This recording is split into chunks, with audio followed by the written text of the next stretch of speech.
A paz do Senhor, para mim é um motivo de muita alegria ministrar a palavra de Deus.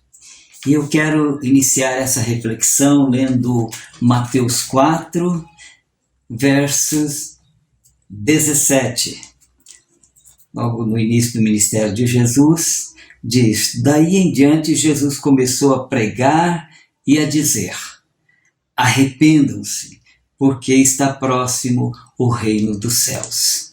Interessante que essa mesma palavra, João Batista, no início do ministério, ele também a usou dizendo: arrependam-se, porque é chegado ou está próximo o reino dos céus.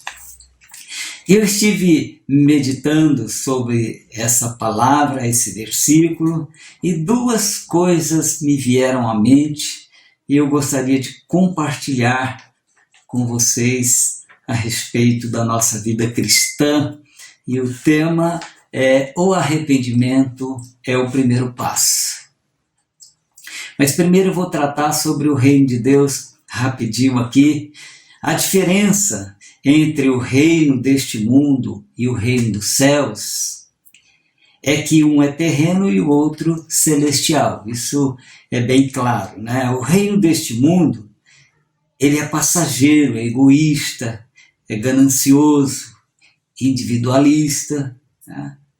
Enquanto que o reino celestial, ele é eterno, de paz e justiça e alegria, conforme está escrito em Romanos 14, 17, quando diz assim: o reino de Deus não é comida nem bebida, mas justiça e paz e alegria no Espírito Santo.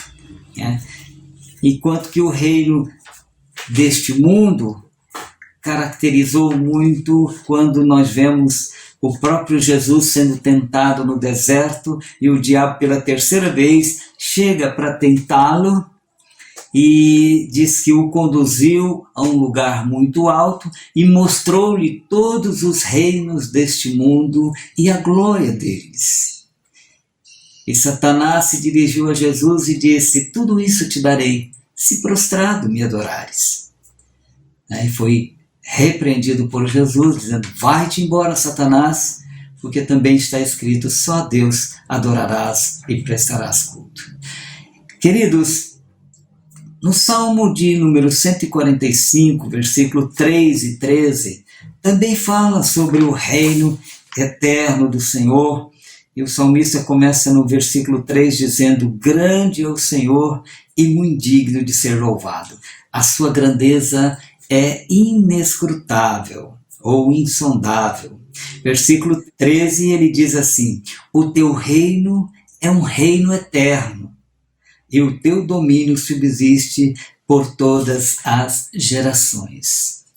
Queridos, quando nós olhamos para o reino celestial, nós vemos que a nossa aliança com o Senhor Jesus, com o Senhor Jesus Cristo, ela nos dá o direito de usufruir de todas as promessas aqui na terra, de provisão, de bênção, de saúde, de livramento, né? Além do nosso selo de eternidade com Cristo para a glória eterna. Né? Só que o que nós devemos trazer ao nosso entendimento é que a nossa morada não é aqui. Nosso lar não é nessa terra. Nosso lar é na eternidade com o Senhor Jesus. Tanto é que João 14 fala que ele foi preparar um lugar para que nós estivéssemos sempre com ele. Então, a nossa morada, ela é eterna, ela é nos céus com o Senhor. Aqui somos passageiros. Pedro diz que nós somos peregrinos na terra. E quando nós olhamos para Jesus também, João 8,12 diz que ele é a luz do mundo. E quem o segue não caminha em trevas, mas tem a luz da vida. Olha que coisa linda, né? Voltando agora para arrependimento, querido, a Bíblia traz muitas referências sobre o tema. Lucas 5,32, quando Jesus estava sendo questionado, ele disse assim que há mais alegria no céu por um pecador que se arrepende do que por 99 justos que não necessitam de arrependimento. E o arrependimento na Bíblia, aliás, no dicionário, diz que é um pesar do que se fez ou do que se pensou. É um sentimento de dor. E estendendo esse entendimento, diz que é uma tristeza profunda e vergonha daquilo que fez ou que se está fazendo. É uma aversão. É como aquele momento em que a gente cai em si e diz, meu Deus, o que eu fiz? O que eu fiz? Eu não precisava fazer isso. Porque eu fui precipitado? Porque eu tive essa atitude? Porque eu fui negligente? Porque eu deixei ser levado pela mentira, por uma alegria passageira? E agora, meu Deus, o que eu faço? Eu estou sentindo vergonha, estou sentindo tristeza, eu estou sentindo uma aversão dentro de mim. Isso, querido, evidencia-se em arrependimento. E quando nós vamos pensar na relação do pecador sem esperança, é aquele que cai em profunda tristeza. Ele cai em profunda tristeza. E o abatimento provocado pela culpa silenciosa, querido, ele faz envelhecer os ossos. Foi isso que Davi expressou no Salmo de número 32, versículos 3 e 4. Ele passou por muitos estreitos e foi confrontado pelo profeta. E o Salmo 32, versículos 3 e 4, vem dizer um pouco sobre isso, que ele disse, enquanto calei os meus pecados, envelheceram os meus ossos. Enquanto calei os meus pecados, envelheceram os meus ossos, pelos meus constantes gemidos em todo dia. Olha só, pela dor, o corpo doía da cabeça aos pés, porque a tua mão pesava dia e noite sobre mim, e o meu vigor se secou como o calor do verão. O salmista Davi, ele expressa aqui a dor de um pecador que está ainda sendo provocado por uma culpa silenciosa. Ele quer jogar isso para fora e precisa ser jogado diante de Deus para que seja corrigido, não é verdade? E quando assim fazemos, querido, nós vamos sentir uma alegria, uma libertação, uma cura. Muitas vezes o Senhor nos leva a corrigir isso diante da pessoa com quem nós ferimos, ou traímos, ou fizemos isso ou aquilo, mas num arrependimento sincero, sabe? Um arrependimento que traz cura. Tá? E o lado negro, querido, agora abre o seu coração para você entender isso. O lado negro do pecado é que às vezes a pessoa fica encantada pelos prazeres daquilo que está fazendo e o que aquilo proporciona. E muitas vezes o coração se fecha, mesmo ele sabendo que aquilo está errado diante de Deus, mas o coração vai se fechando e isso pode nos afastar de Deus, pode abalar a nossa fé e nós ficarmos como um crente natural, não entendendo mais as coisas de Deus, porque o prazer deste mundo é enganoso. O prazer deste mundo é passageiro. O prazer deste mundo ele é uma coisa errada. E nós, de repente, se nós não consertarmos isso diante de Deus, nós vamos acabar, às vezes, negando a nossa própria fé. Queridos, eu gosto muito do Salmo 1, quando ele diz logo no início, bem-aventurado. E no versículo 2 ele acrescenta, aquele que não tem prazer na lei deste mundo, mas tem prazer na lei do Senhor e nela medita dia e noite. A sequência é que ele é como uma árvore plantada junto a ribeiros e vai se estendendo de bênçãos aí. O que nós devemos fazer, querido, sempre é meditar na palavra de Deus. Deixa eu te falar, Jesus é a palavra. E quando nós nos envolvemos com essa palavra, quando nós nos alimentamos dessa palavra, quando o pecado vem, nós já repreendemos. Aqui não, pecado. Aqui não, meu coração está cheio de Jesus, não vai ter lugar para você. Mas quando estamos dando vazão a isso, aí precisamos nos arrepender. E eu quero te dar 2 exemplos aqui, querido, no Novo Testamento. Um é de Judas Iscariotes. Judas Iscariotes, diz a Bíblia que ele traiu Jesus, ele o vendeu por 30 moedas de prata. E depois, quando ele viu que a coisa apertou, está lá em Mateus 26 ou 27, quando ele diz que a coisa apertou, ele percebeu o erro que ele tinha cometido, ele foi tentar consertar com os sacerdotes. Mas aí os sacerdotes falaram assim, isso é contigo, nós não temos mais nada a ver com isso não. E aí ele jogou as moedas aos pés dos sacerdotes lá e saiu. Mas aí diz a Bíblia que ele saiu e foi se enforcar. Agora deixa eu te falar, abre o coração, busque isso no Senhor para você receber essa instrução. Ele cometeu um homicídio.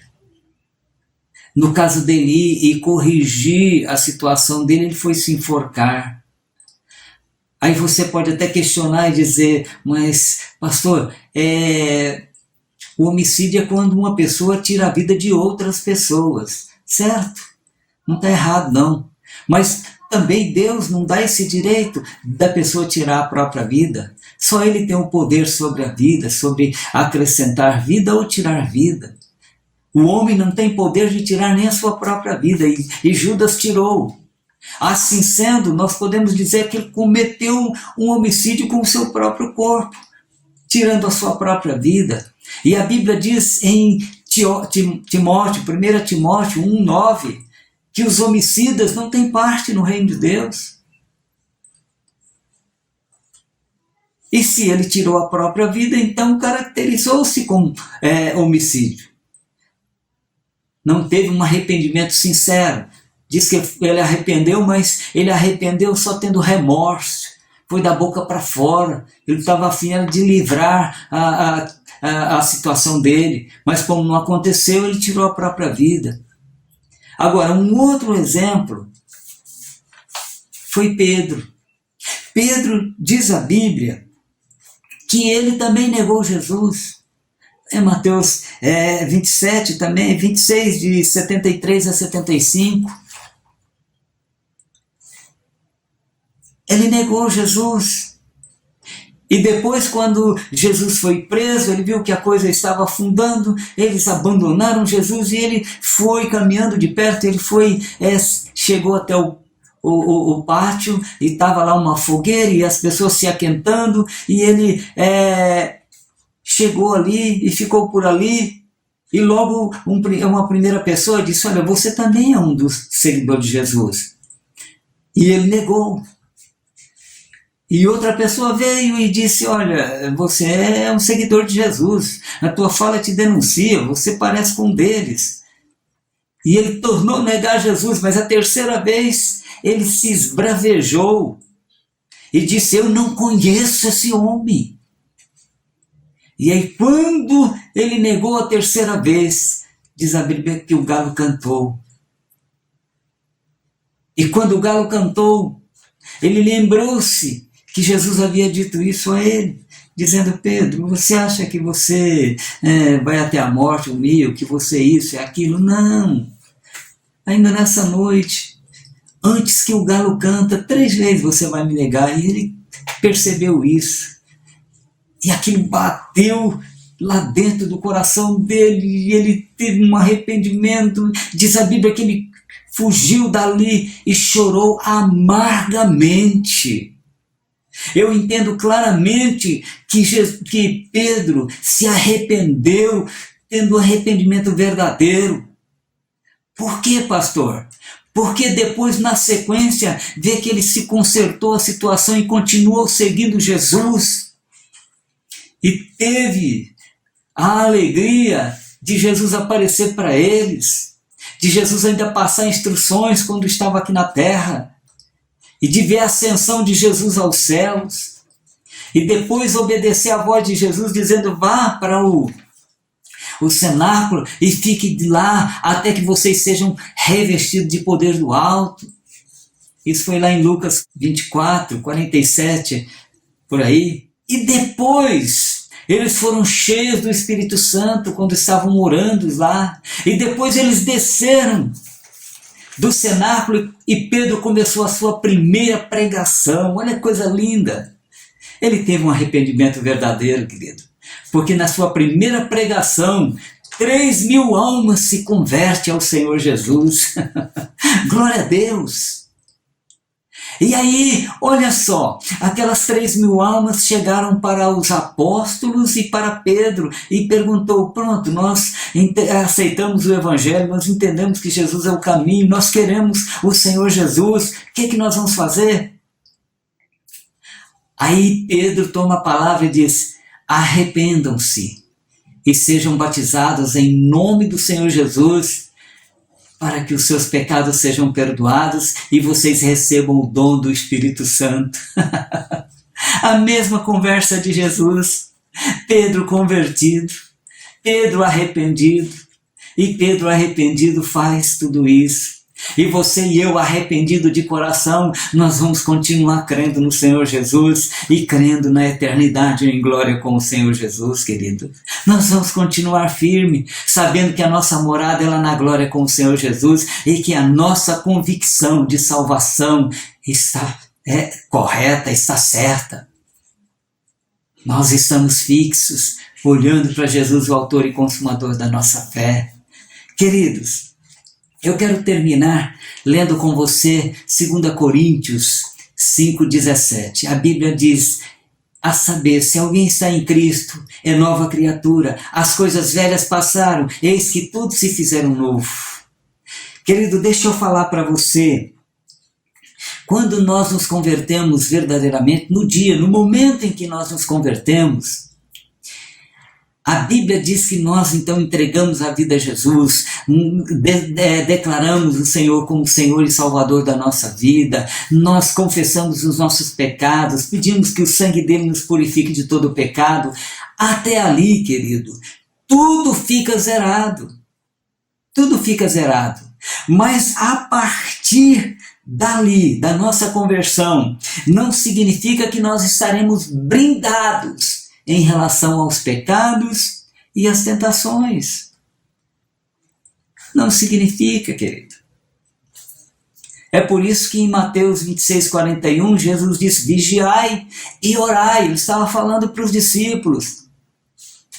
Porque na realidade o Espírito está pronto, você já fez aliança, então está pronto, o Espírito está pronto. Mas a nossa natureza humana é fraca, a carne é fraca.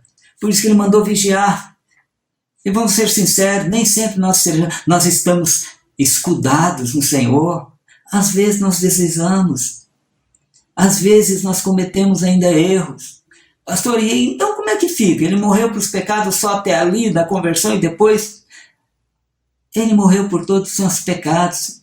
Ele morreu por todos os pecados que cometemos até a conversão e queríamos cometer. Mas há uma diferença entre aquele que se achega em Jesus, arrependido verdadeiramente por aquele pecado que cometeu. Tem muita gente que fica aí ruminando essa culpa silenciosa e vai se caminhando, e muitos até se afastam do Senhor porque não suportam a pressão. Então, o que nós vamos fazer, pastor? O que nós temos que fazer é o que João, 1 João 2, 1, 2 diz, ali João estava escrevendo para a igreja, querido, quando ele disse, meus filhinhos, ele estava tratando de vários assuntos com a igreja, e depois no capítulo 2 ele disse, meus filhinhos, escrevo-lhes estas coisas para que vocês não pequem. Estava falando para mim e para você, querido. Estava falando para a igreja. Estava falando para os crentes. Essas coisas vos escrevo para que vocês não pequem. Mas se alguém pecar, ele continuou dizendo, temos advogado junto ao Pai, Jesus Cristo, o justo, glória a Deus. E aí ele diz assim, e ele é a propiciação pelos nossos pecados. E não somente pelos nossos pecados, mas também pelos do mundo inteiro. Jesus resolveu o problema do perdão ali. Mas acontece o seguinte, depois eu e você, quando sofremos ou temos um deslize, não queríamos pecar, não estamos na prática do pecado, mas às vezes cometemos o pecado. O que nós temos que fazer é recorrer ao advogado Jesus Cristo, arrependido, porque ele diz arrependei-vos. Então, arrependido Jesus, eu acabei cometendo um deslize, eu acabei tomando essa medida, essa decisão, e eu estou me sentindo muito mal, Senhor. É Mateus 6:6, eu gosto muito de Mateus 6:6, porque ali ele fala, quando você for lá, fecha a porta do quarto, ali é você e Deus, Deus e você, querido. Ali você está diante do advogado Jesus Cristo, e ali você rasga o coração e diz, acabei pecando, Senhor. Você não vai falar isso, nenhuma pessoa vai te ouvir, é só o Senhor, é só o Espírito Santo ali, porque ali você não está no meio do povo, ninguém vai te questionar, ninguém vai falar alguma coisa. Agora você está clamando a Deus, né? Depois que você fez tudo, ali você está sozinho com Deus. E ali então você clama ao Senhor. E sabe o que a Bíblia diz, querido? A Bíblia diz que ali você vai clamar ao Senhor, e Ele que vê em secreto a sua sinceridade de coração, o seu arrependimento sincero, Ele te recompensará. Em outras palavras, Ele te trará novamente para junto dEle, liberto e livre de todo pecado. Isso, arrependimento é isso. Arrependimento sincero te leva a falar com o Senhor, e o Senhor, que é o advogado Jesus Cristo, vai te trazer para junto dele e dizer, Pai, olha aqui a mão os sinais dos cravos na minha mão, eu morri por eles, perdoa-lhe, Senhor. Oh, glória a Deus, querido. Querido, se estiver satisfeito com o que está praticando, mesmo sabendo que está errado, querido, não vai resolver. Pedir perdão não vai resolver. Então você tem que arrepender primeiro, para depois você tratar com o perdão diante do Senhor. Tá bom? Fique com essa palavra, querido. Recorra ao advogado Jesus Cristo todas as vezes que acontecer um deslize. Mas procure não deslizar, vigie sempre. Nós temos que vigiar, mas se acontecer, vá até o advogado. Ele vai advogar com justiça a sua e a minha causa. Ele é o nosso Senhor e continuará sendo o nosso Salvador bendito. Fique com essa palavra, medite nisso, e seja mais do que vitorioso em Cristo Jesus. Amém, querido? Antes de orar, eu quero também falar a respeito do dízimo, da oferta. Você que congrega e que não entregou o seu dízimo, cumpra o seu compromisso, debitando da conta, faça isso. Deus prometeu suprir e abrir janelas do céu para te abençoar com bênçãos e abastanças. Então, Ele continua sendo Deus na minha e na sua vida. Vamos orar. Pai querido, em nome do Senhor Jesus Cristo, nesse momento, Pai, ó Deus, ao terminar essa reflexão, nossa oração, querido Espírito Santo, é que o Senhor continue revelando essas verdades ao nosso coração, nos curando, nos libertando, Pai. Deus, porque foi para a liberdade que Cristo nos libertou. Então, Pai, que nenhum pecado, nenhum resquício venha perturbar a nossa vida cristã, mas dá-nos um arrependimento verdadeiro, constante, Pai, para que nós jamais venhamos a nos sentir fora da Tua presença, meu Deus. Nos cura, nos liberta, nos dá arrependimento sincero, Pai. Oh Deus, porque o Teu perdão já foi resolvido lá na cruz do Calvário, mas nós precisamos chegar até o Senhor com arrependimento verdadeiro. Faz isso, Pai. Nos ajuda, querido Espírito Santo. Nós oramos por todo aquele que nos ouve, para que possa também exercitar essa palavra e ser mais do que vitorioso em Cristo Jesus. O arrependimento é o primeiro passo. Louvado seja o Senhor, Pai. Abençoe também, Senhor, ó Deus, a vida de cada um, o dia a dia, trazendo livramento de todo mal, Senhor, da saúde, da paz. Oh Deus, em nome do Senhor Jesus, revela para nós que a nossa provisão, a nossa bênção, nosso livramento venha do Senhor, Pai. Oh Deus, como o Salmo 57:1 nos leva, oh Deus, a descansar, a ficar protegido debaixo das Tuas asas até que passe essas calamidades, Senhor. Nós oramos agradecidos, certos de que o Senhor nos ouve e nos acode, Pai, em nome do Senhor Jesus. Amém. Amém. Fiquem na graça do Senhor Jesus. Irmão, você tem muito valor para o Senhor. Fale aí para a pessoa que está do seu lado. Você tem valor. Você tem valor. Quero que valorize o que você tem. Você é um ser, você é alguém tão importante para Deus.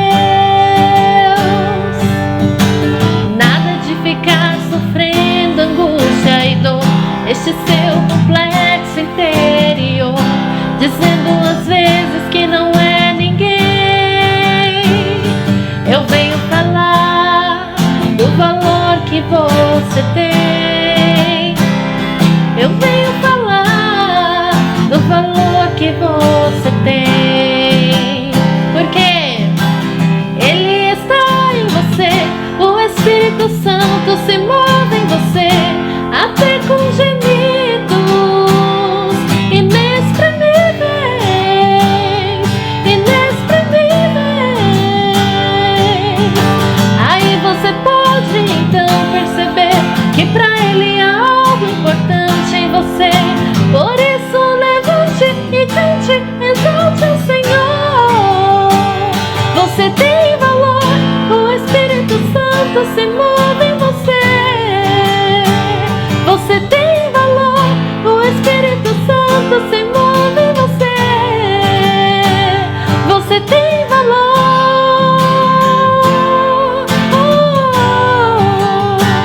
Você tem valor.